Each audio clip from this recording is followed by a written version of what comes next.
నమస్తే, నా పేరు కోపల్లి ఫణికుమార్, తెలంగాణ ఫెడరల్ నుంచి. 4 రాష్ట్రాలు, ఒక కేంద్రపాలిత ప్రాంతానికి ఢిల్లీలో చీఫ్ ఎలక్షన్ కమిషన్ ఈరోజు ఎన్నికల షెడ్యూల్ ప్రకటించింది. Chief election commissioner Gyanesh Kumar media సమావేశంలో ఏ రాష్ట్రానికి ఎప్పుడు జరగబోతుంది ఎన్నికలు, ఫలితాలు ఎప్పుడు వెల్లడవుతాయి, నామినేషన్ స్వీకరణ, ఇట్లాంటి వివరాలన్నింటినీ ప్రకటించారు.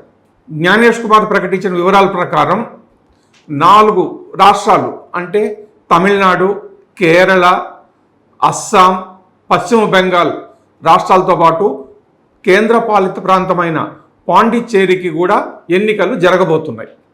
ఆయన ఇచ్చినటువంటి వివరాలు ఏమిటంటే, 5 ఎన్నికలు జరిగే 5 రాష్ట్రాలు అంటే 4 రాష్ట్రాలు ప్లస్ కేంద్రపాలిత ప్రాంతంలో 17.4 కోట్ల మంది ఓటర్లు ఉన్నారట. ఓటింగ్లో పెద్ద ఎత్తున యువత పాల్గొనాలని సిఈసి పిలుపిచ్చారు.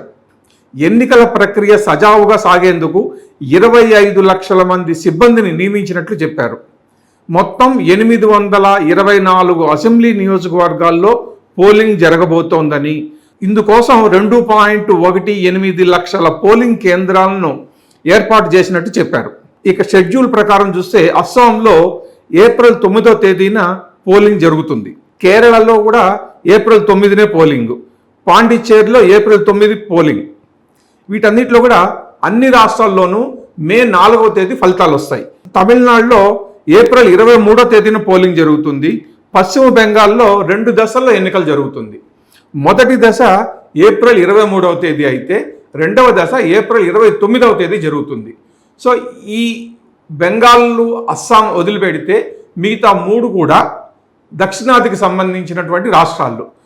తమిళనాడు, కేరళలో బీజేపీ ఎట్లయినా సరే బలం పుంజుకోవాలని, పెద్ద ఎత్తున ఓట్లు సంపాదించి సీట్లలో పాగా వేయాలని చాలా ప్రయత్నం చేస్తోంది. అందుకనే రకరకాల ప్రయత్నాలు చేస్తూ ప్రాంతీయ పార్టీల కూటమితో బలపడేందుకు ప్రయత్నం చేస్తోంది. ఇదే సందర్భంగా పశ్చిమ బెంగాల్లో కూడా మమతా బెనర్జీ టీఎంసీని ఢీకొని అక్కడ అధికారులకు రావాలని ప్రయత్నం చేస్తోంది. సో తాజా నోటిఫికేషన్తో ఒక్కసారిగా 4 రాష్ట్రాల్లోనూ పాండిచ్చేరిలో ఎన్నికల వాతావరణం వేడి కిందనే చెప్పాలి. తర్వాత జరగబోయే ఫలితాలు ఎలా ఉంటుందో చూద్దాం. Thank you.